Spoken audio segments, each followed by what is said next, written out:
Today I'm going to talk about my 1994 Jeep Wrangler and everything that brought it from this to this absolute mess you see behind me. Let's get started. I bought this Jeep almost 6 years ago when I was 15 and it was supposed to be my first car. Back then, this motor did run.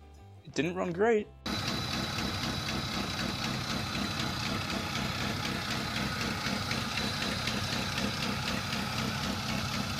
but I was just happy to have a car.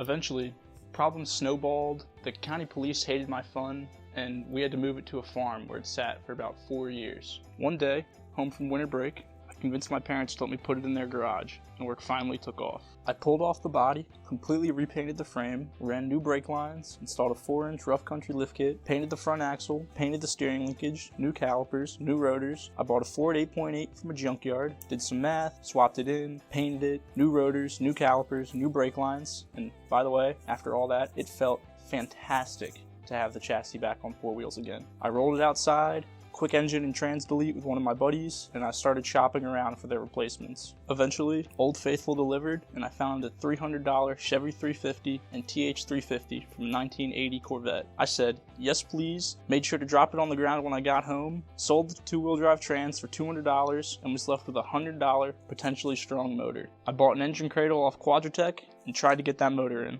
It's all coming together. Now, instead of doing the responsible thing and making sure the motor ran, I decided it was time to take a field trip and go trans shopping. And what better place than yet again, a junkyard. Making our way through the piles of car parts, we found this on the side of the path. We came back with our tools and a wheelbarrow, unbolted it from the freshly barbecued motor, and drove home with the transmission and transfer case in tow. And all that leads us to today.